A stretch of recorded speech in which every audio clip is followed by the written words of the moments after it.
Wow, that's a lot of words. Too bad I'm not reading them.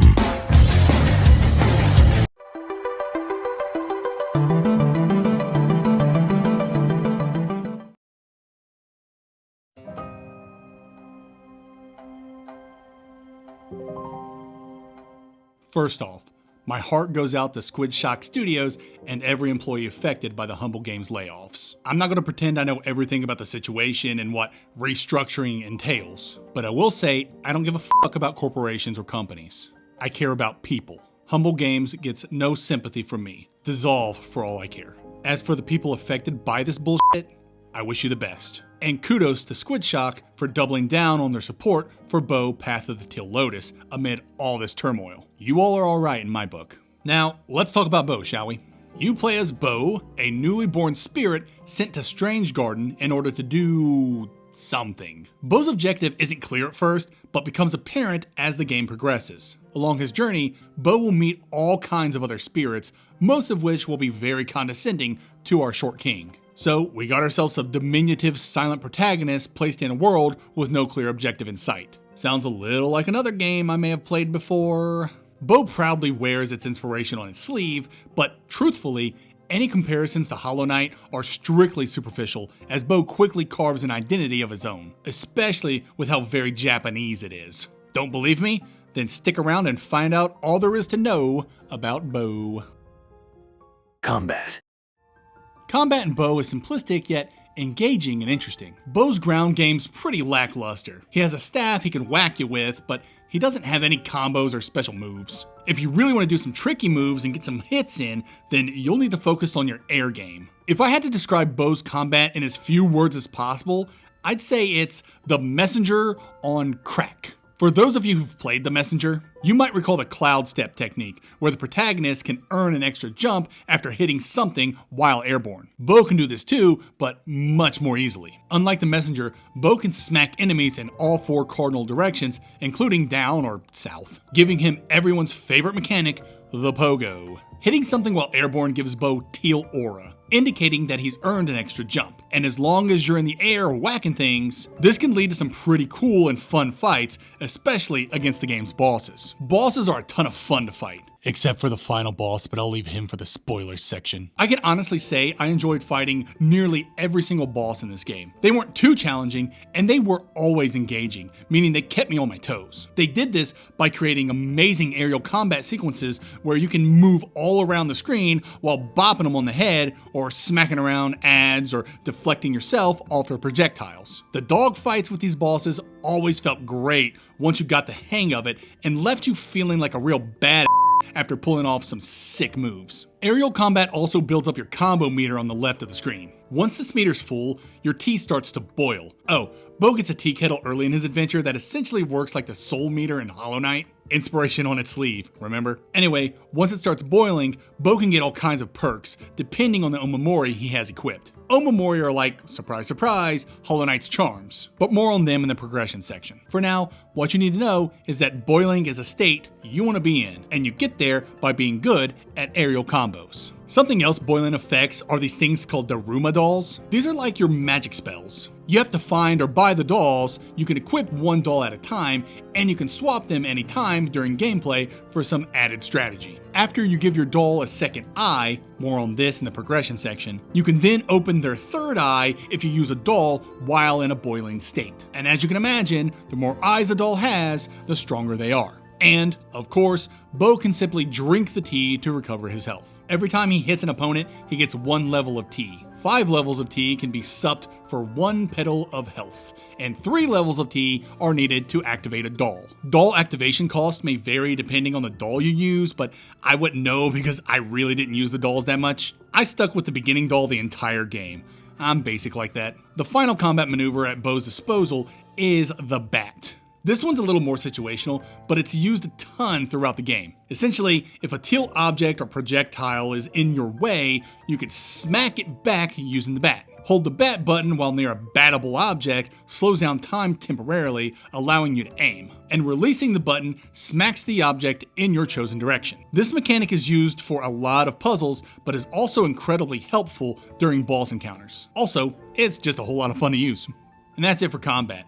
Bo's not very effective on the ground, but if he catches you in the air, you're toast. Whacking things with your staff to earn extra jumps never gets old. Except during platforming sections, but we'll get to that soon enough. And achieving boiling status mid-battle was always a thrill because it could activate so many cool abilities and buffs. Abilities. Platforming. Abilities in Bo are all pretty familiar if you've frequented Metroidvanias in the past decade. Bo gets the aforementioned bat, and he gets an air dash and a ground pound. He also gets a grappling hook, which more or less works like a very limited bash from the Ori games. Basically, Bo latches onto an environmental object, typically a red lantern, and launches himself in the direction you choose. It's actually pretty fun and leads to some awesome moments, like when you have to fight all those sumo beetles. And as you can imagine, it's used in boss fights to keep you aloft so you can continue your aerial beatdown. Bo also gets a glide and a wall dash? It's definitely not a wall jump. Whatever it is, I hate it. Once you unlock this wall move, walls become the bane of your existence. Before getting this move, Bo would slide right off of a wall. Once you unlock it, Bo sticks to every wall like he's frickin' Spider-Man. It's kinda annoying, but it gets way worse when you realize you can't just jump off the wall because if you hit the jump button, you spin dash up it like Sonic the Hedgehog. No, to detach from the wall, you have to hold the opposite direction while pressing no other buttons. This sucks for many reasons, but I'll give you the two biggest. One, it feels incredibly unnatural having to press a direction to detach from a wall. And you get it very late in the game, so the game's difficulty is already ramped up and you're stuck with this unnatural wall cling. I'm so conditioned to press jump to get off walls, but instead, I zoom up the walls now. It sucks. And two, you can't just jump off the wall, thus denying me a little extra air. Very lame. The platforming in Bo is really good, until it's not. Listen, I love this game, and I love its platforming. It's challenging and very fun when you have to pull off some slick multi-jump and air dash combos, especially off enemies' heads. But it all gets very exhausting by mid-game if you've been doing a lot of backtracking. Bo's biggest problem is that it doesn't have a lot of shortcuts. And this is a major problem for games with intricate and demanding platforming. I love doing the platforming initially, but do I really want to do the same platforming over and over? Like, do I always have to fling myself through this spiky corridor? Do I always have to climb this lantern-laden spot in order to elevate myself? Yes. Yes, I do. This may not be an issue for everyone, especially if you don't engage in any backtracking, but for some people, like me, it can get very annoying. Creating more unlockable shortcuts so I wouldn't have to do the same sequences over and over would have helped a ton. But after about 10 hours into the 12-hour journey, I was getting a little burned out. It especially didn't help that the last biome is very platformer heavy. Its platforming was well designed and cool, but I was just getting tired at this point. I guess that's it for abilities and platforming. The majority of Bo's abilities are pretty standard for an MV, with a few highlights being the glide and the grappling hook. The wall dash or whatever, that one didn't hit for me. It looks cool though. As for platforming, it's good, there's no denying that. But it was undercut by its level design by not designing enough shortcuts to help bypass some of the more tedious platforming sections. I've heard some complaints about how Bo's double jump is conditional instead of being something you can just do. I personally didn't have an issue with it. I thought it was implemented well, both for platforming and combat. And I thought this jumping mechanic helped create Bo's identity. So, no complaints from me in this department. Progression. There's no leveling up in Bo, no skill trees, and no gear like different weapons and armor. Bo's progression centers around crafting within the myriad of shops found within the game's hub town of Sakura City. That basically boils down to going into the world, finding materials or special key items, and then returning to the town to find the shop that'll upgrade your stuff. Deconstructing it like that makes it sound boring, but I assure you, I loved it. I'm always a big fan of being rewarded for exploration, and this setup feels very rewarding to me. As far as the things you can upgrade, it's going to be your HP, T capacity, which is your MP, weapon damage, and awakening your Daruma dolls, which translates to increasing your spell's effectiveness and damage. To upgrade these dolls, you need to hand over awakening ink so an artist can add a second eye to your dolls, which makes them stronger. Once a doll has its second eye, it can then open its third eye once you reach your boiling point. It's enough to get me to the boiling point! God, I hope I remember to throw in that Macho Man Batman clip. There's also shops scattered around all over the place that sell things, mostly omamori and omamori straps, which are charms and charm notches, respectively. These omamori are your main source of player expression and do a plethora of different things to alter your playstyle. You got the omamori that lets you move slowly while you sip tea, one that increases the damage you give and receive, and a bunch that activates stuff when you hit the boiling state that procs once you get your combo meter filled. There's some cool stuff to play around with here, and it was always exciting to find new omamori while exploring. Stuff can get expensive in this game. There aren't any big ticket items, but if you want to get every omamori and upgrade in bow, you're going to have to do some grinding. I completed the game and nearly had everything you could possibly get without farming Foxfire, the game's currency, so the grind isn't too bad. There were a few times I was completely broke and couldn't buy stuff at new shops I found, but that's cool. It makes the currency more valuable and thus more fun to collect. There are some games out there where you're pretty much swimming in cash the entire journey, making shops feel perfunctory. Gestalt, Steam and Sender. Link to my review in the card above. Another important aspect of progression is town building. As you advance in your journey, you'll unlock projects to build or upgrade your buildings in Sakura City, which in turn gives you additional shops and ways to upgrade bow. These projects are unlocked as you progress in the story and require resources and kodama. Kodama are little guys you pluck out of the ground as you're exploring, and I love them. That's all. I just love them. And that's everything with progression.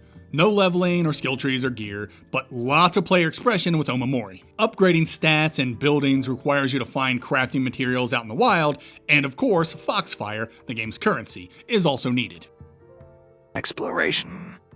Bow's exploration has some high points and some low points. I'll get the low points out of the way because I've already mentioned it, and that's its backtracking. Because the game isn't designed with a lot of shortcuts, there are tedious platforming sections that you'll have to redo multiple times. Again, I like the platforming a lot in this game, but having to constantly smack lanterns to get your double jump can get very tedious. I'm also not a big fan of the fast travel. It's a waypoint system, meaning you can only fast travel between designated fast travel points, and these waypoints never felt close enough to relevant areas. But I could be full of shit when I say that, because I just hated how tedious retracing my steps could be in certain areas because of the backtracking. Or it could be that the game constantly crashed every time I tried to fast travel. The in-game map is okay, but it doesn't allow you to put down markers, which is a real bummer. But the game redeems itself in the late game by providing a tool that helps you find hidden collectibles, and I always love when MV devs do that. Other than those issues, exploration was done very well in Bow because it was so rewarding both in platforming challenge and in finding stuff. The little Kodama guys, omamori, giant mustachioed lanterns to beat the shit out of for Foxfire, and plenty of NPCs to give you side quests. Side quests were pretty basic with a lot of collecting stuff and taking it back to someone. Music sheets, blossoms, resources, or key items. It's all fine and stuff I like to do in my MVs. There are more interesting side quests, with one I particularly enjoyed that I don't want to spoil. Let's just say it's a very cool upgrade for your kettle. There was one side quest I absolutely told to f*** off. It's a direct ripoff of the Delicate Flower quest from Hollow Knight. The one instance I didn't want Bo to copy Hollow Knight, and of course they did it anyway. If you don't know what I'm talking about, basically you're given a fragile item you have to take from one location to another, and if you take any damage, the item breaks and you have to start all over. And of course, fast travel is not allowed. Not only does that sound awful, but the reward for this ridiculous quest is complete trash for both Hollow Knight and Bow. Definitely not worth the rage these quests would evoke. Anyway, getting back on topic, another great aspect of Bow's exploration is its quote-unquote non-linearity. I say it in quotes because the game has a chunking design, which might be a term I just made up, and it sounds gross, but I actually like chunking design because it facilitates zigzagging, a form of exploration I brought up before. So, what is chunking design? Essentially, there's a point in Bow when it stops holding your hand and lets you go off on your own. Up until you cross the bridge, Bow's a linear game. But once you hit Sakura City, this is when you're given your chunks of non-linearity. Go to the mountains or go to the forest. Either way is viable, but eventually you will be ability gated regardless of your choice, forcing you to go to the other biome. So you can do the first mountain chunk, get ability gated, then do the forest chunk, get a new ability, but not the one needed to not get ability gated at the forest, then go back to the mountain to start a new chunk of that biome that's unlocked by the ability you got in the forest. I know that was a lot, and I hope that makes sense. Basically, you'll be rubber banding between two biomes the majority of the early game, unlocking layers to each biome so you can do more chunks of those biomes. And this rubber banding is essentially zigzag exploration, and I love that. Chipping away at biomes throughout an adventure in order to delve deeper into them makes biomes feel more like real obstacles to overcome than separate levels. It adds a lot to make an exploration feel authentic. Eventually, the game converges into a linear design again, but not till very late in the game, and I think that's great for a Metroidvania. What I'm saying is, you'll be doing a lot of zigzagging in this game, technically making it non-linear, but really only giving you a couple of options at a time. And that's still pretty solid in my opinion. And that'll do it for exploration. I loved the game's platforming, but I found its level design to ultimately get tiring while backtracking. More shortcuts or more fast travel waypoints would have helped alleviate much of the tedium. Placing backtracking aside, the moment-to-moment exploration was very rewarding with lots of things to discover. And don't forget the chunking and zigzagging. That's some good stuff. Atmosphere. Narrative. Finally, we've come to Bo's strongest attribute, its atmosphere. This is definitely one of those times when I want to cop out and say, just look at it. Maybe throw up a meme. Oh, go figure. Look at that. Oh, look at that. But I actually have some things to say this time around. For starters, let's just get it out of the way. Just look at it. Bo is gorgeous. Bright pastel colors, hand-drawn aesthetics, cutesy art design, and it all comes together under a strong Japanese folktale motif. Its visuals, its music, everything is unabashedly inspired by Japanese culture. From the different Japanese instruments that play when a character talks, to the adorable kitsune appearance of our little Tentaihana. What's a Tentaihana? I couldn't tell you before this game because it's a completely made up word. It translates to celestial blossom and is a type of yokai or ghost, and that's what our little dude is. Though, according to Christopher Stair, the game's creative director, Tentaihana are genderless. But I don't think calling him my little dude would hurt Bo's feelings. But yeah, if you dig Japanese culture, you're gonna love what Bo has to offer. As far as narrative's concerned, it's pretty good. It keeps you in the dark as to what Bo's objective is for a long time, but it eventually all comes to light. All in all, I found the game's narrative to be satisfying. Nothing spectacular, yet fine enough to keep me moving forward. Mostly the narrative is revealed through dialogue, but there's a surprising amount of lore found in scrolls, mostly in the city archives. There are some really shining atmospheric moments. Early on at the beginning of the game, you see this giant skeleton stomping around in the background, and each of its steps shakes your controller. It's an amazing start to a game, if I say so myself. That thing was so cool and so imposing. The game's tone was fine for the most part. There are a lot of quirky characters, and the quirkier they were, the more obnoxious I found them. The most egregious examples are the monkey kids and that bird you meet in the tutorial section. The humor they added didn't really complement the rest of the game's more whimsical and dire tone. But whatever, that could just be me. Alright, spoiler section time. Go to this timestamp to fast travel to my final thoughts and score.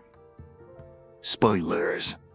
So, the ending kind of frustrated me. You get to heaven, which is represented by a bunch of children's toys or something. I have a rudimentary understanding of Japanese culture, especially its folklore, but I didn't know what to make of all the toys. Anyway, you climb to the top of heaven, then you see 3 items appear before they blast off. Then, the credits roll. I rebooted the game to see what post-game stuff Bo might have, because there's this spot in the early game where there's 3 offering tables. So I figured 3 items in heaven, blast off, 3 offering tables, easy home run. So I go to these tables and there's nothing there. I look at my map and notice a symbol in this area. I scour the rest of the map and find similar symbols in other locations. I visit those locations and nothing. Now, I'm out of leads. As far as I can tell, as of the date of publishing this video, there's nothing you can do post-game besides finding stuff you may have missed or build a statue of yourself in the middle of the city. Therefore, I'm going to chalk the 3 items in Heaven quest as a possible DLC down the line. It'll most likely be 3 challenge rooms, each rewarding you with one of the items. Take the items to the cave, and then Amaterasu will appear, maybe to give you a final amazing boss fight. I don't know. It just sucks, because I wish the devs would have said something to indicate that more was being developed, instead of me wasting my time searching for something that's not there yet. I'll tell you another thing I didn't really enjoy in this game. the climax. I thought the climax was going to be your fight with the giant skeleton. That entire fight was so cool. That skeleton was being foreshadowed the entire game, and I couldn't wait to fight it. And when I finally did, I loved it. It's an amazingly fun platforming gauntlet. But as much as I enjoyed it, I think it could have been better. Every time you hit its skull, you fall all the way to the ground and are forced to climb the giant again. You have to do this 3 times before you win, and each climb is exactly the same with extra fire or enemies in the way. Like I said, it's fun, but it would have been awesome if each climb was different. Anyway, back on topic. I wanted that fight to be the climax, but instead, once you defeat the super awesome giant skeleton, you have a whole other biome to complete with 2 more bosses. And this biome, it is platform and puzzle heavy. Don't get me wrong, the puzzles and platforming in this section were incredible and so smartly designed, but they were just not what I wanted to see after such a climactic battle. This whole area sucked the wind right out of the game for me and turned this entire biome into a slog. And the bosses? Not nearly as good as the giant skeleton. Asahi was actually a great fight, essentially being a chase with fun platforming while avoiding his shots. That was a great sequence, but the monkey samurai? I hated him. He was a terrible final boss. First off, who the f even are you, monkey dude? I knew the giant skeleton and Asahi and desperately wanted to whoop their asses, but the Shogun? He didn't even do anything. He ran a town that everyone loved and was flourishing in. What a terrible bad guy. I know he did some bad things in the name of immortality because the scrolls told me so, but text just wasn't enough to get me to want to fight this dude. But that's not even the worst part. This monkey f***er has 6 motherfucking phases. 6! That is absolutely unacceptable, considering most bosses in this game had 1 or 2 phases. I don't know what it was, dude, but I just had enough. The first time I fought him, I got to his 5th phase and just quit. I lost all will to fight. I just dropped my controller and walked away. I don't know why it pissed me off so much, but it did. And just imagine how pissed I was when I found out there was another phase after that. And the phases aren't even good. It's really 2 phases copy and pasted 3 times. I get what they were trying to do with it. Each even numbered phase came with a venue change. And with each venue change, there was some gimmick added that begged you to use one of your traversal skills. Basically, this boss fight was trying to be a culmination of all the skills you've learned throughout the game, which is what any great final boss should do. But in Bo's case, it was done in a very lazy way. I don't know, maybe I'm just being too harsh because I was just so burned out by the end. I think this could have been easily fixed though. Just make the giant skeleton the final boss. Boom, fixed. I'm serious.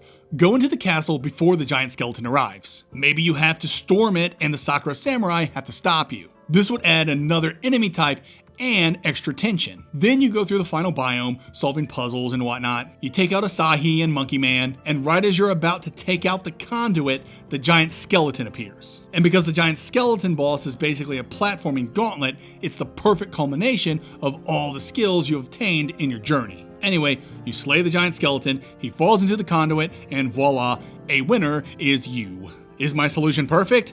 Meh. It could probably use some workshopping, but it does a hell of a lot in fixing the final act's pacing. Final thoughts and score.